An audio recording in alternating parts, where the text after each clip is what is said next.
Welcome back to the Unrelated RC Podcast. I'm Eric. I'm Riley. And we're back for another week of fun talking about RC cars. Yeah, so you guys can kind of call this episode 1, like our previous episode was kind of just like an intro. Yeah, for sure. Our first episode, we definitely just wanted to cover kind of what the podcast was going to be about. So this will be our first one in the guidelines of what we really want to do on this show.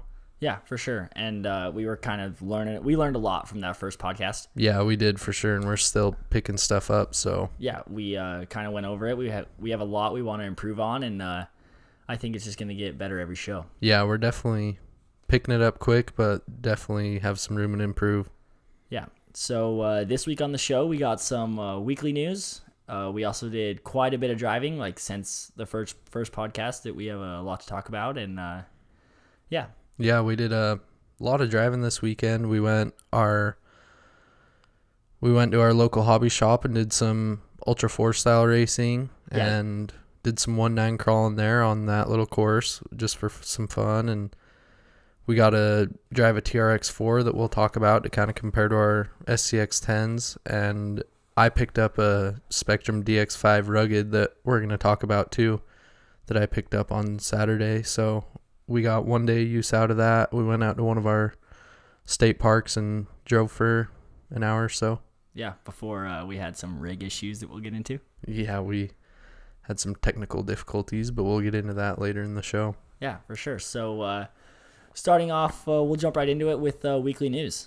Yeah, for sure. So we had that 1.9 Wraith release that we touched on in the first episode. It looks super killer. We went to one of our local hobby shops, not the main one that we go to, but a different one, and we kind of played with it on the bench. They couldn't sell it. We tried to talk him out of it. We definitely did. Yeah, he was adamant about not selling it though. Yeah, it's just their display unit, so we kind of checked it out, and they've definitely changed a lot. I don't know if any of you guys have watched anyone's videos on them, but they've definitely changed a lot. I feel like it's definitely going to be it's definitely going to be a good contender. Yeah, for sure. And right when I found out they were coming out, I said I was definitely going to get one, which I'm kind of changing my mind on now because it's kind of going to be similar to a SCX10, but it's definitely got some more suspension travel. Yeah. A little more free, I'd say. Like the whole top half of the car kind of floats around a lot. I think a sway bar would really benefit it because it seems pretty loose. Yeah, it's definitely everything on the rig, like this new truck. We've definitely seen it before, and it's just there's a little bit of differences here and there, but everything's pretty much the same. And but I think still it's gonna make great for a new rig to play with and to modify and see what kind of use we can get out of it.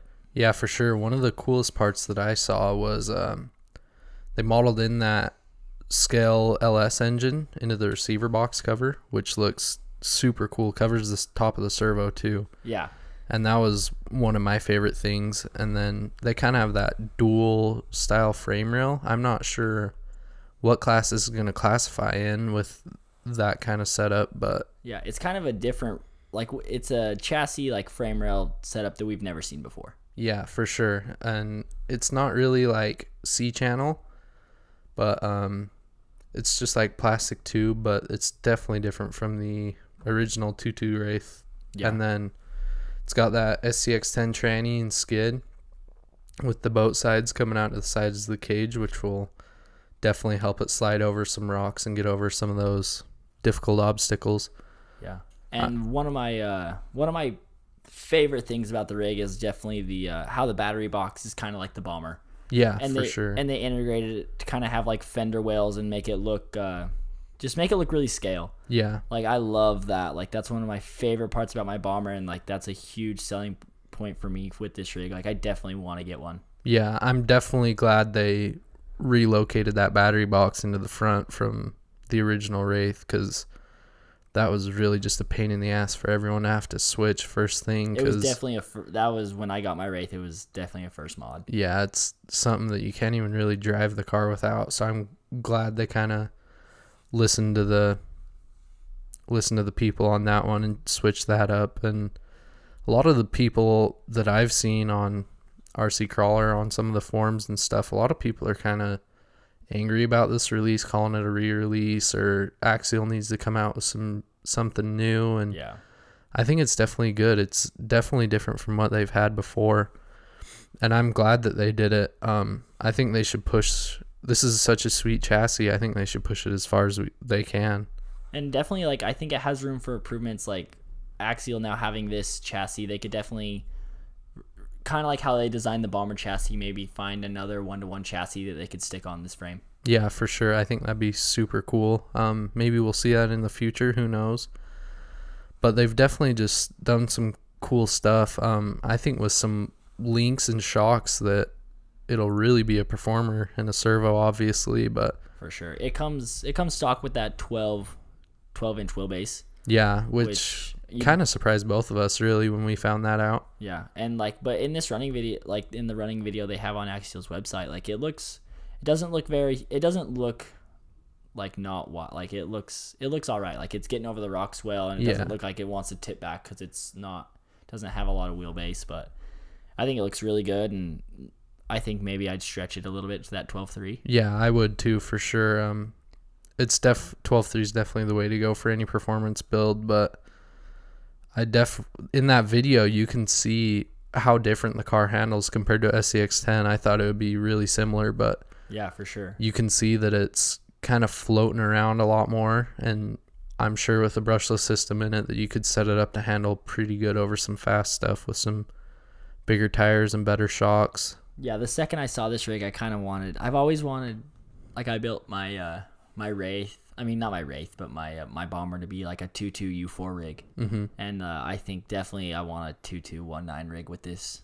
Yeah. And just like make it, I think the second I saw it, I just wanted to make it a super scale, like a little bit smaller tires. Yeah, just a U4 rig, like maybe another running rig for the Ultra Series. Yeah, for sure. And another sweet touch they did is that molded front grille. We kind of touched on that in the first episode too, but it's got some holes in it for the Axial LED lights that you can put in there, and it's like a molded radiator and grill setup. And I think Axial, people are saying they're just rebranding shit and trying to do it again, but they're definitely changing some stuff, and I think they're doing really good with it. Yeah, me too. And everyone's been raving about these scale turbos that are coming in the parts bag. Yeah, that's pretty cool. I'm not sure where people are going to figure out how to mount those, but it would be cool to get like an intercooler set up and an exhaust setup going to those turbos to make it look scale. I would love to do that. Yeah, that'll be definitely some scale points. Like if whatever this rig falls in under Sorka, that definitely add to points a little bit.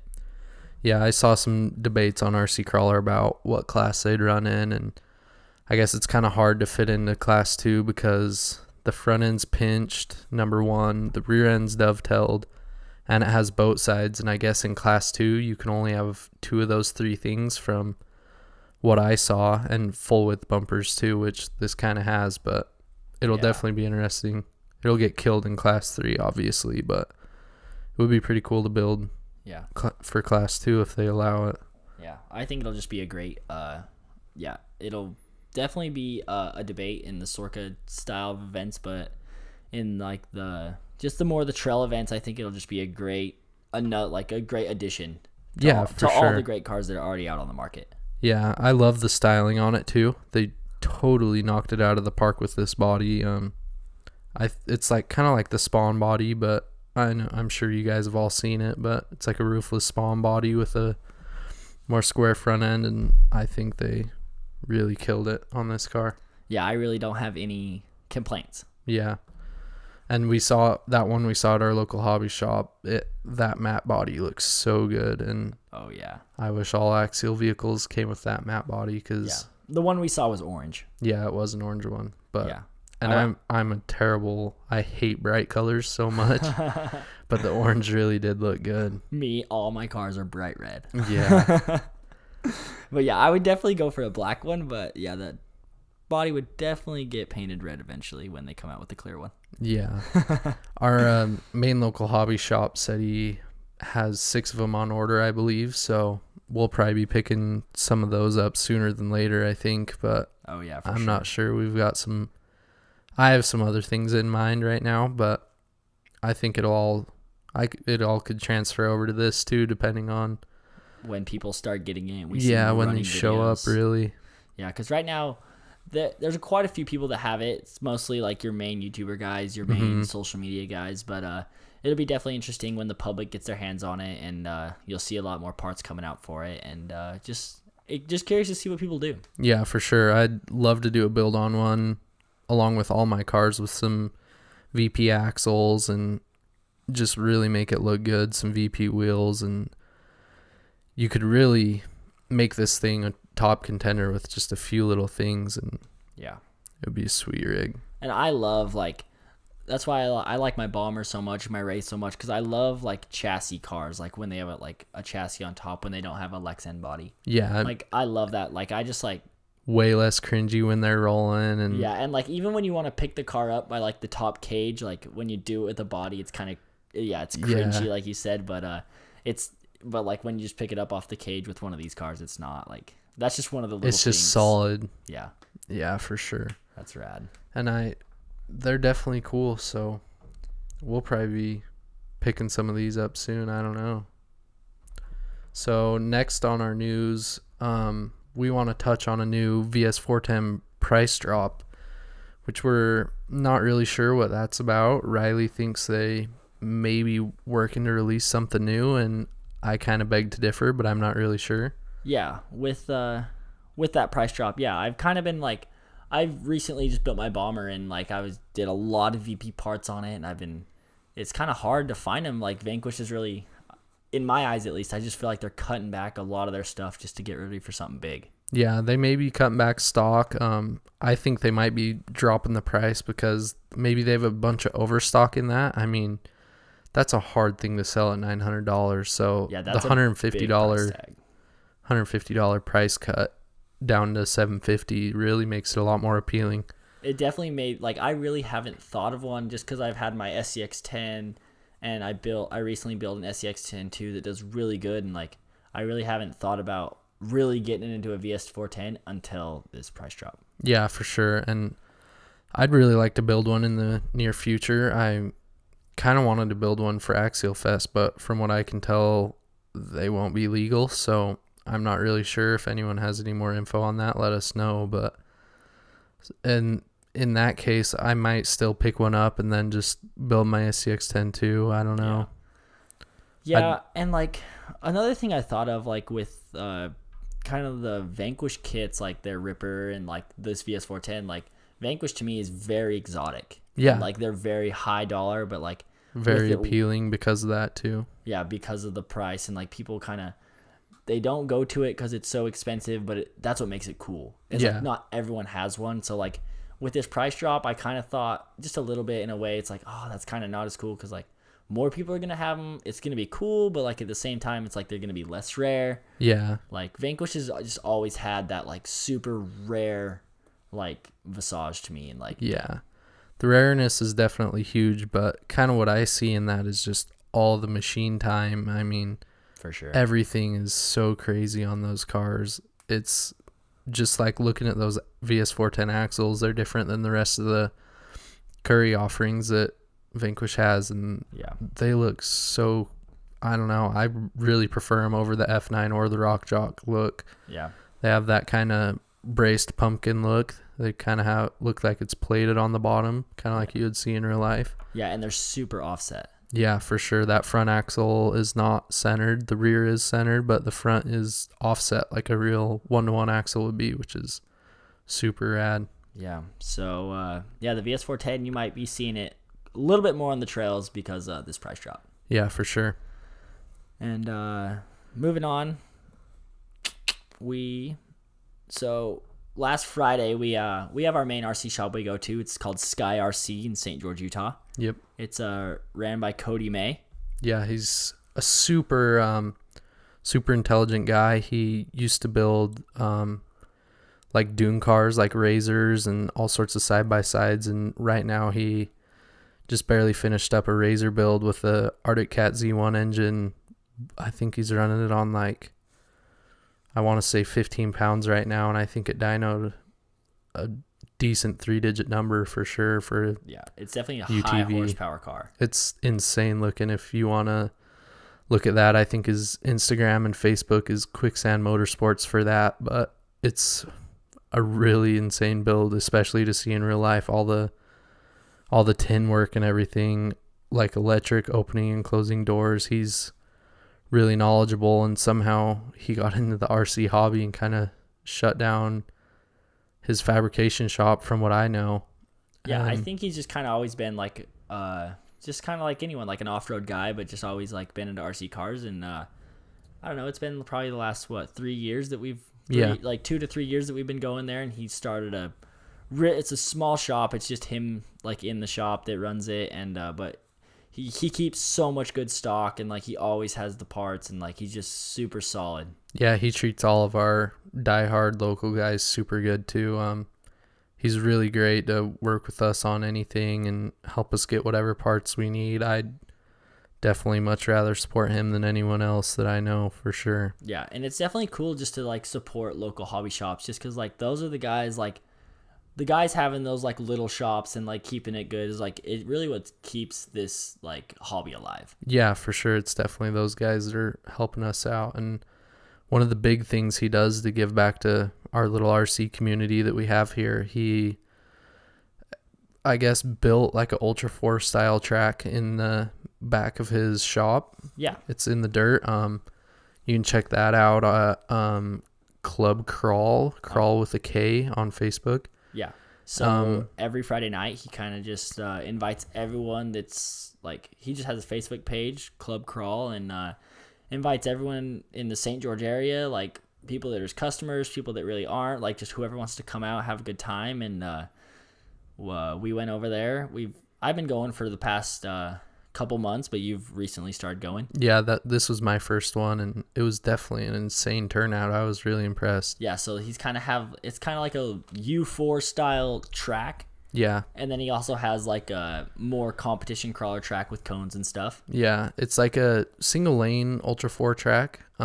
We do some races on it, but it's a little hard because it is kind of one lane, but it makes for very intense racing. Yeah, for sure. And with it being so tight like that, it makes the competition really close, and it's nice to have that variety of all the different lanes. There's rocks right off the start, and then a couple doubles, and goes into some rocks, and I don't know, it's really cool. There's a high speed section, a couple jumps. It really it challenges like all cars. Like maybe a car that is a little slower in the rocks but has a lot of horsepower can like catch up. He has like some super hard technical rock sections, and then it really opens up so like someone can catch up or something like that. Some of those rock sections definitely separate the men from the boys there, for sure. I know I struggled with them really bad. Yeah, I did too. We just raced both of our bombers. We both have 3100 kV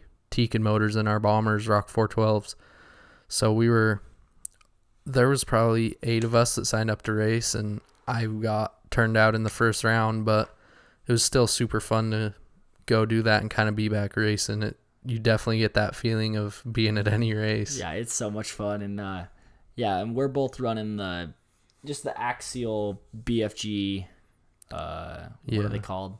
The BFG KR2s, I want to say. Yeah, I have one right here. Yeah, we're both running the BFG KR2s. I'm running the kit compound. Yeah, the R35 compound, and mine are the S30 or S40, whatever they are. They're terrible, but I've kind of had a hard time picking another 2.2 tire because so many of them are out of scale. But yeah, and we definitely kind of got our butts kicked because the track is like, it's good high speed, but then like the rock sections are very technical and like very tight. And like we were getting kind of smoked on by some Proline high racks. Yeah, for sure. Almost all the cars were on Proline high racks, which I'd say are probably 1/2 inch to 3/4 of an inch taller than what we're running. And yeah, they're pretty big. Wider too. They're probably 1/2 inch wider, and it definitely fills up some of those tight rocks a lot better and helps bounce over. We were falling in some holes and stuff. Definitely at a disadvantage in that area, at least. We're both pretty competitive, so yeah, we are. It definitely wasn't really our fault that we kept getting stuck. Yeah. I mean, it was, but yeah. And but I was super stoked. Like that was kind of the first time I'd really driven my Bomber super hard since I built it. Yeah, for sure. And it did really good. Like I didn't break anything. I thought I was gonna break a diff for a minute. Yeah, I was going pretty hard, then I backed it off a little bit. But yeah, I did really good. Didn't break anything. I did realize like I have the Curry F9s on there, and they do kind of hang up quite a bit more in the rocks than the plastic ones. Yeah, for sure. And I know me and you have kind of talked about that a little bit, kind of being a disadvantage putting them on our SCX10s. Yeah. But it definitely shines in something like that where there's a bunch of really tight rocks that are trying to grab you. Yeah, they literally grab anything angle that they can. Yeah. I thought I stripped a servo horn or something during our few practice laps. I kind of tried to jump a pretty stupid narrow double and somehow got caught up in some tape, and my car was kind of hanging there, and I thought I broke a servo or so we're running the same Tekin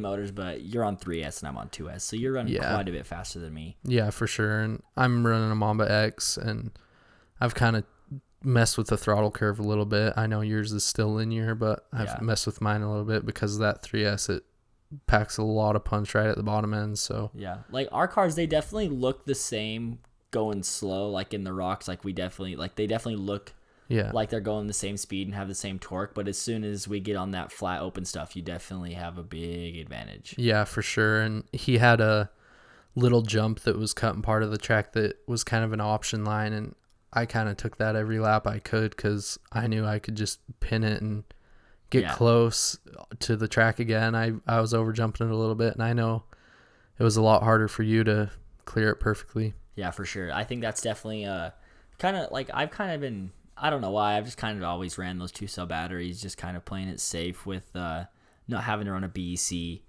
and stuff like that. But I think that's definitely my next thing is to get some 3 cell batteries and start going a little faster. Yeah, which is, you're definitely ready for it in that car, and we just soldered in a BEC in your SCX10 today. So with that RX4 you're running in your Bomber, we can just turn that up via the hot wire, and it should be fine to run that T44 440, I guess. Yeah, those the Tekin hot wire definitely makes it so easy to do a lot of good tuning on the RX4 that I have, and I know that you have the Castle Link, and for my love how bags. you can just hop on the computer and it's super easy to program those. Like those companies definitely have their stuff figured out. Yeah, it's definitely a bitch in the Bombers because that receiver box is so tucked away. It would be nice to have the Bluetooth compatible stuff, but it doesn't really bother me to take a few screws apart to tune the car. Yeah, that's the thing. Yeah, you kind of got to pull the whole cage off the Bomber to get to it. Yeah. So after we got done with that racing stuff, we messed around with our SCX10s there in a few of the rock sections, and he has a styrofoam. I'm not really sure what it is. It has like a wood frame, and then he like he had like styrofoam, and they like cut it into like a scale track. Yeah. And it's super rad, super grippy. And it was a little tight with SCX10s. Yeah. I think it's made for a little bit smaller of a comp crawler. Yeah, there's definitely some fun stuff though. Yeah, it was so much fun, and like it's just cool because like I don't know, just crawling like right there, and they definitely did good. And he had a TRX4 there that he let us drive. Yeah, we cruised around a TRX4 a little bit. I know in the last podcast I talked about possibly buying one of those, and he let us cruise it around. It's definitely not been treated nicely. It was pretty beat, but yeah, it was fun to drive, and it kind of did more than I would have expected. And it was bone stock TRX4 Sport. Yeah, I can't really say I'm ready to bite the bullet on the portals, just because I can't stand how they look with that big knuckle. Yeah, but it definitely did good for a bone stock kit. And it had a lot of steering. That was kind of a big thing for me. It steered a bunch. Yeah, we ran it side by side with my SCX10. We kind of ran the same lines, and I mean, they both kind of did better up some stuff, but they were pretty even. I was definitely just impressed with how that thing did. Yeah, I think definitely for anyone that's getting into crawling, if they're like debating over actually SCX10 2 or a TRX4 Sport, it really comes down to like what car you like what car you think looks better, and like at least like with the driving and experience we've had with it. Yeah. Like I know a lot of people are like, oh, the TRX4 is so much better, like, but like with how much we drove it, I feel like it kind of just comes down to whatever you think looks better and whatever. Yeah. Like if you're more of an Axial or a Traxxas fan, because there's a lot of people out there that are just like full Traxxas, and I know that like when I was little, like we always had Traxxas cars, and I just feel like they always broke. Yeah. So like I've kind of been steered away from Traxxas, but you know, there's some people that love them. It's definitely a little bit cheaper looking kit, and they don't quite have the part support that Axial has yet, I would say. Between like Vanquish and SSD and stuff, I know I've looked at parts for the TRX4. I have a really hard time finding a cool build with one, because there's everything out for them is just a bunch of brass shit to bolt on it, and just to add weight, which I'm really not into adding weight if I don't have to. Yeah, and they really don't have the scale look that the Axial rigs are kind of known for. Yeah, they have that kind of slider inner fender well stuff going on, which looks good, and the shocks are unbelievably good. I almost look into some of those for my CX-10 if I didn't want to go with something else, but it definitely worked great. I'm just not into the looks of it, I guess. Yeah, me neither. Like, I just love the simplest, like when you take the body off an SCX-10 too, just how simple it is. Like, it really is just like the frame rails, there's a body tray, and there's just like your electronics mount on the sliders. Yeah, it definitely looks like a real truck more than the Traxxas does, with that battery kind of strapped in the middle of the car, and the Traxxas has the motor in the front, which is definitely got to help a little bit. But I see a lot of kits like I think the G-made bombs are like that. Yeah, there's a few kits out there like that. I know, I'm not sure if Toyzuki is still making stuff, but I know they used to make a SCX-10 motor mount and tranny setup to put it up there too, and kind of shift your stuff around. But I think the Axial stuff does just as good as we'll ever need the way it is. Yeah, they definitely, like our SCX-10s we have right here, they're pretty built out, but not too much, and like they do really good. Like I really haven't had a lot of times that I'm like, man, I need more performance out of this. Yeah, we don't really have any crazy stuff done to them. We have no weight added to them. Nope. We kind of just strap in the battery and go. I mean, Riley has knuckles and links and shocks, and mine's really just the kit links. Oh, universals he has too, and I have the universals from the kit, which make a huge difference for any RTR. If you don't have them yet, I would definitely say get those. But yeah, because when I bought mine, I got it as a deadbolt, so it was like the cheapest one. It just had those dog bones in the front, and like I switched those universals. I got a lot more steering angle out of it. Yeah, it's weird how those dog bones hamper so much steering. I don't even really know how they do that, but the universals definitely make a huge difference. I just put a set in my Bomber a couple weeks ago. Yeah. And they definitely make a big turning radius difference. So yeah, kind of just to wrap that up. Yeah, me and Eric were both like pretty curious about the TRX4 and kind of we really almost bought one. Yeah, I almost bought one the Thursday before we went over there. I was really heavily looking into one, and it kind of steered me away. And once we drove it. Yeah, for sure. One of those kind of spending an hour in the hobby shop trying to decide on what it was going to be for the day. Yeah.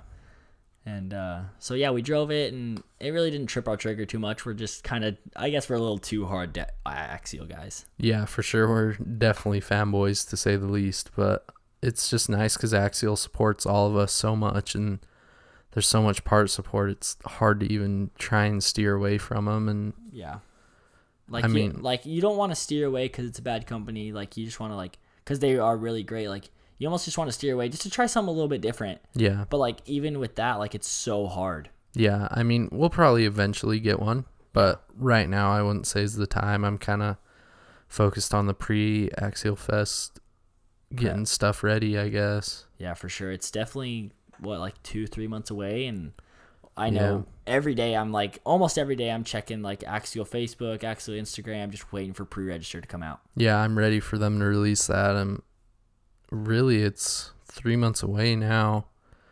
little bit over 3 months away, and I think they should probably be releasing that pretty soon. Yeah, pretty soon, and I'd really like to see the rules coming up for what we can build. Yeah, for sure. It's gonna be. I'm so stoked. Like, I've always looked at Axial Fest and wanted to go, and this year we're pulling the trigger and we're doing it. Yeah, we've talked about it for years, and this year we're definitely getting our ducks in line and ready to go do it. I really wanted to build that VS-410 for my scaler for it, but I'm thinking it's going to have to be something else, or I'll build a 1.9 wraith. I don't know what I'll end up doing. Yeah, what I've really been looking at, I have my SCX-10 2 build, and it does really good, and I'm kind of wanting to do another scaler. Like, that's kind of what I got into with my Jeep. Like, it really is just like, it doesn't perform very good at all, and I've really been liking this, the new Pro Line metric. Yeah, so we've been kind of looking at that. I'm not sure if we touched on that last week or not, but yeah, I can't remember. I'm sure if you guys are into the scale hobby at all, you guys have seen it. Proline makes the body, and they collaborated with Night Customs. Yeah. And he's released a ton of sweet 3D printed parts for it already, and like an insanely amount of 3D parts. They have anywhere from bumpers, sliders, they have a grill, they have rear roof racks, they have rear like bed racks and a roof rack, and you can also bolt Proline's kind of honcho style bed onto it. Yeah, and it'll definitely be a sweet body to build off of. I'd kind of like to get one and just get a few little things. The prices for this stuff is a little high, which we can obviously expect because a lot of this stuff is incredibly hard to draw in CAD, and I'm sure it takes a bunch of time on Shapeways printers too, but I think it'd definitely be cool to get one of those bodies. And kind of just like, I think it'd be cool to get it and slowly build it up with parts. Yeah, just slowly start putting parts into it, and I'd like to get one kind of just like put a grill and lights in it, and I'd be kind of happy with that. Maybe the bed rack would be cool too. Yeah, I was looking into it, and because the body comes in not bad at all. It comes in at like $63 on Proline's website. It's cheaper than that on RPP and A-Main and stuff. Yeah, and then I kind of priced it up with kind of everything I'd want. I went from bumper to bumper, grills, lights, all the racks, stuff like that, and it ended up being like over $400 for all the printed parts. Yeah, it's definitely expensive, but that's kind of what we can expect from this level, like this caliber of release from a collaboration. Yeah, Night Customs has an insane amount of like products for every Axial vehicle, and then like a couple other Tamiya. He makes a bunch of Tamiya stuff. I know that's where he got his first start into RC, was with the Tamiya stuff, so I know he makes a ton of that stuff because that's kind of what he started with, and he makes some stuff for the RC 4-wheel drive cars and a few other things, TRX4, and Bronco, Defender. And then didn't he make the stuff for the VS-410? Yeah, he does make some stuff for the VS-410. I'm not really sure what he makes for that. So everything coming out of Night Customs is super, super high quality, and like honestly on a Vanquish products level to me. Yeah, for sure. He makes I'm looking right now, and he makes some bumpers for the VS-410 that are kind of like two bumpers, and they look super rad. I've never even seen these, but I'm sure if you guys are into the hobby as much as we are, you guys know about Night Customs and what he's doing. Yeah, for sure. Yeah, and I just think it'd be good to do I would like to get my hands on a kind of just do a builder's kit like you did with yours, and then make it put the metric body and make it a scaler. Yeah, I'd like I don't know, if I don't end up getting a VS-410, I'll probably get another builder's kit, just because that's what makes most sense to me, since I'm going to put wheels and tires and probably a different body on it. I'm not really sure what I'll end up building. It could even be a VS-410 body, just because I love that Scout look. It's always stood out to me. Maybe do those bumpers too. I know I've seen some going used on some Facebook groups. Yeah. And yeah, you can go a lot of different ways with bumpers and such. And sorry, I kind of got off track there. Yeah, so Saturday, I decided to go run back to the hobby shop and pick up a new Spectrum DX5 rugged radio. Me and Riley have kind of been swinging around this idea for a while now. And I finally just pulled the trigger because I knew I was getting ready to get at least one more new car, maybe multiple, I don't know. And it just kind of made sense to pick that up. It's really good. I only drove with it on Sunday, but I'm just starting to get used to it, and I still got to figure out the settings and how to name the receivers and everything. I don't have my second receiver for my Bomber yet, so that should be here. It should have been here yesterday. I didn't call the shop, but it's definitely nice with the rubberized coating around the outside. I'm holding it here. You guys on the video feed can see it, but it's got that nice rubberized coating around the outside and around the grip, and then that thumb wheel on the steering is super nice too. I think that'd be super good for I just see a lot of, just like in the ultra videos and like when the people are like doing the 5K runs, like there's a lot of one-handed driving. Yeah, for sure. It's definitely nice even when you're just out and try and take a video or something. Yeah, I want to take a drink with you, take a video, whatever you want to do. And I let Riley drive with it too, so I'll let him kind of put in his input on it. Yeah, I just have kind of I'm just using the tactic radio that Axel's kind of just been putting out for the past few years. And yeah, that's what we've both been using. Yeah, kind of going to this DX5 rugged. Like I just noticed that the throttle is so much more touchy. Yeah. I thought the tactic radios were really good, and I've never had a high-end radio. Yeah. And this was really my first time trying one out, and I was super impressed, and I was pissed. I'm like, dang, I need one of these. Yeah, for sure. I liked it a lot, and I love the look of it. And I just liked this kind of crawler-based radio. Yeah, for sure. It's definitely crawler seam based. I'd say basher seam based. I think it'd be totally fine to use for racing. The wheel is a little loose on it, which I think you could take that away with taking off that thumb wheel if you really want to go race with it. Yeah. I think you can even adjust the tension on that, but I haven't really looked into it. But it's kind of my first really high-end radio too. I used to have a Fly Sky radio when I raced, and I definitely wouldn't say that it was high-end, and this is definitely the nicest one that I've had, and it's going to take some getting used to, but I'm happy to make that switch over. Yeah, I'm definitely that's definitely next on my list. It's a nice radio, and I don't know, I'm just super stoked on it. I'm so glad you got one, because I definitely want to get into one next. Yeah, I just realized on Friday night how big of a pain in the ass it was just to carry 2 cars and 2 radios, and yeah, makes it so much easier just to be able to have one to control everything. Yeah, and I've never had that. I've always just if you have another car, you have another radio, and yeah, with this, people I was like, dang, but I don't want to buy one just to have for one rig. They're like, no, you can program it to multiple rigs. Yeah. I didn't really know that. Yeah, for sure. I don't know, I've just always kind of been in basic racing, never really got into racing, just into crawlers, and I don't know, I just never really never knew that, and when I heard that, I was like, no way, that'd be so cool.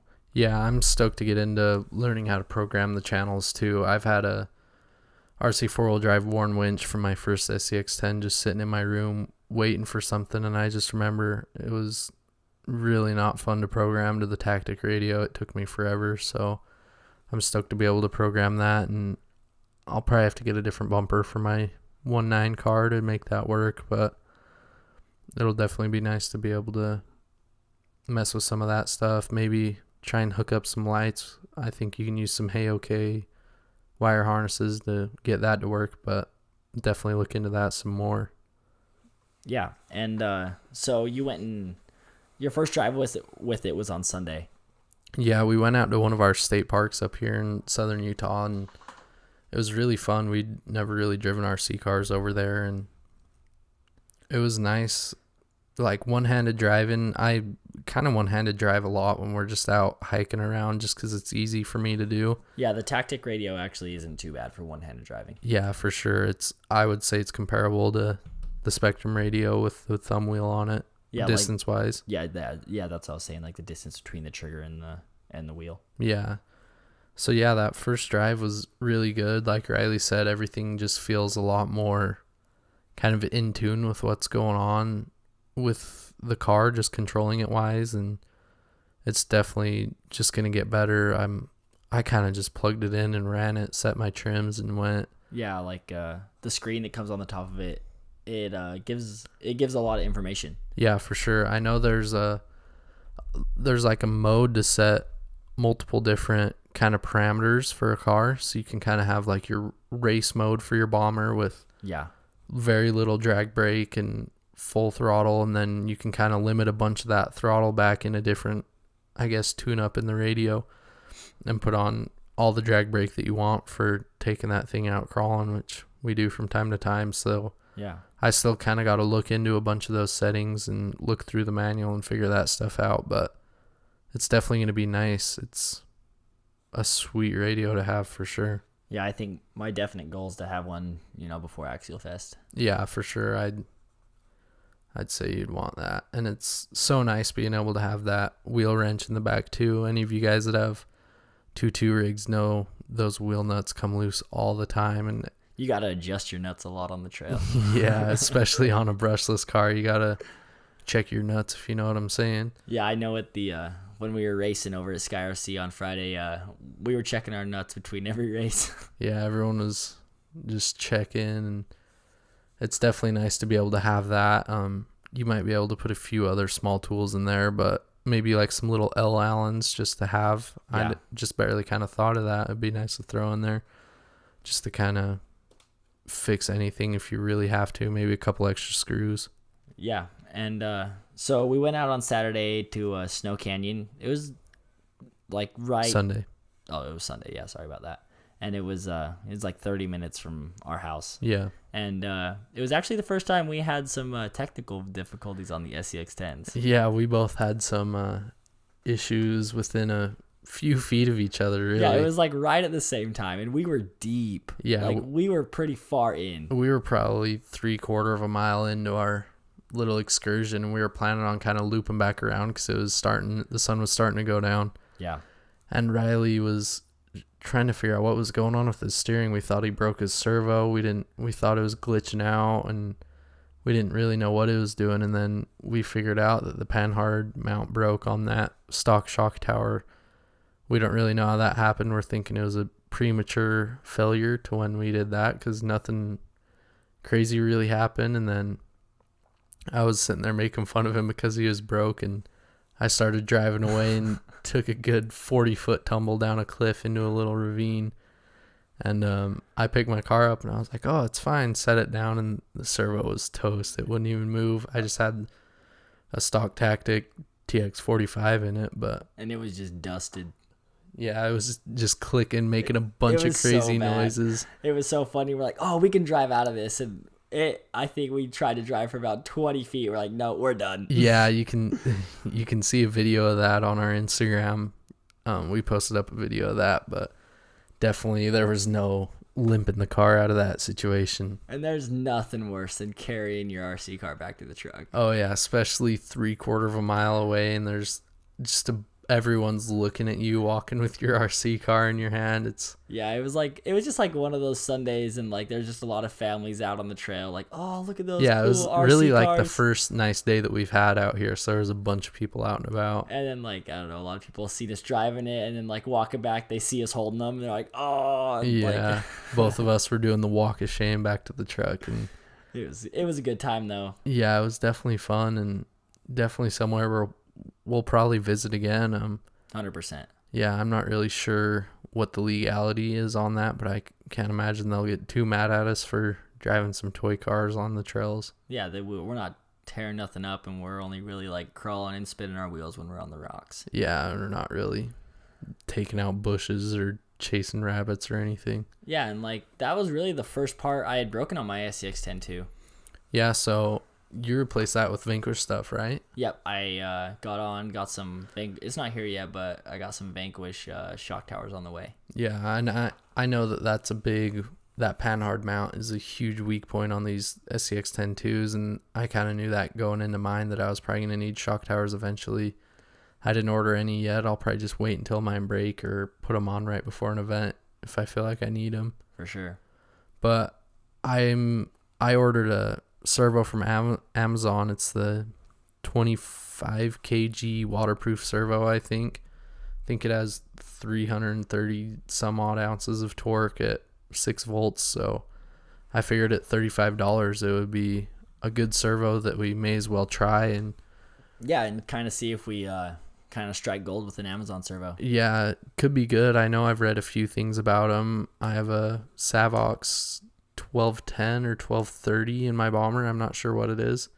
And it's right around that torque range. So I'll definitely have a good comparison. Obviously, it'll be a lot easier to turn those 1.9 tires compared to the 2.2s, but it'll be really good to see how that servo does. And I'll throw a BEC in there and we'll ramp up the power and see how it works and how long it lasts and let you guys know. I just really wanted, I could have bought a good servo, good Savox or Tekin, whatever I wanted, but I figure I may as well try something because we're going to have a few builds coming up, and if they're working good, we may as well just kind of toss a cheaper servo in there just so we can maybe spend a little bit more money on something else on the rig. Yeah, I know a lot of people use some budget servos off A-Main too called Eco Power. That's the brand. So I figured I may as well just try this out. Yeah, for sure. And if it doesn't work out, you're $30 out. Yeah, $30 out. It's whatever. I'll be $100 into servos at that point. It doesn't really make that big of a difference when we're tossing as much money into these things as we are. Yeah. So that's kind of what we got this week for the Unrelated RC podcast. Yeah, for sure.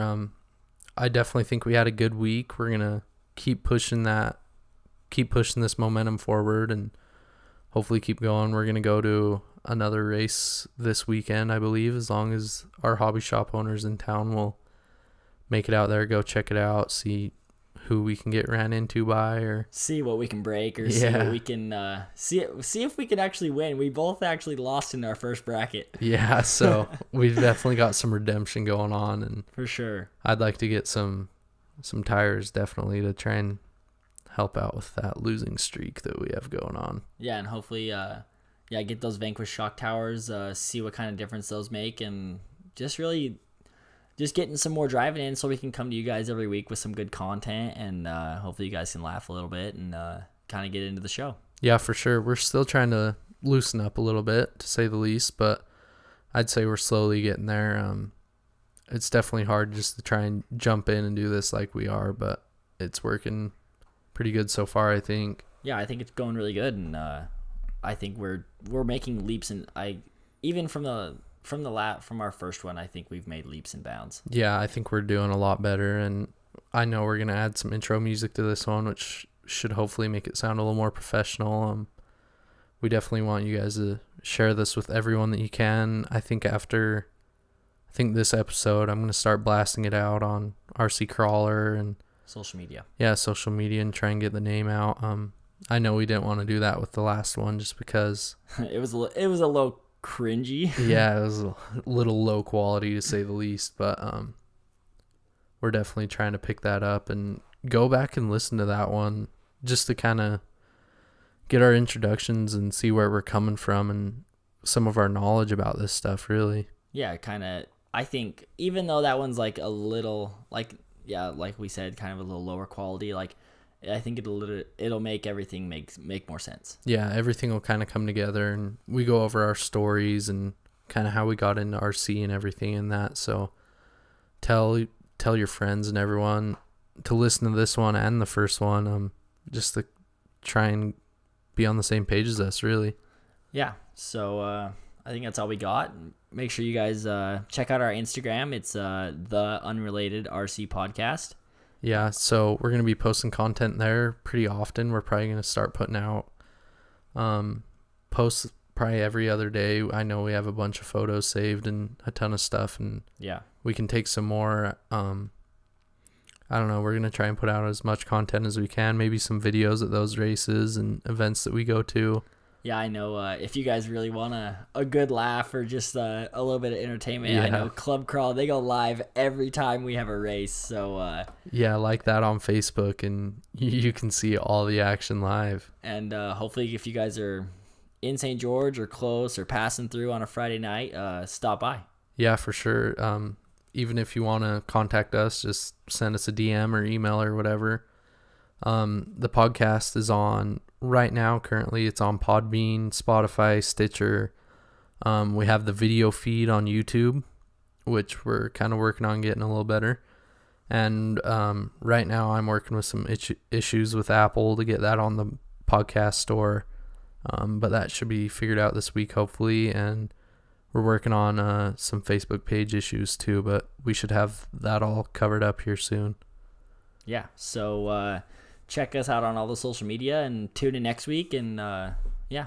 Yeah. And if you guys have any questions, shoot us an email at unrelatedrcpodcast@gmail.com or send us a DM on Instagram. Any way to reach out to us, that'd be great. Please leave a review and let us know what you want to hear. Yeah. Thanks for watching. Thanks, guys.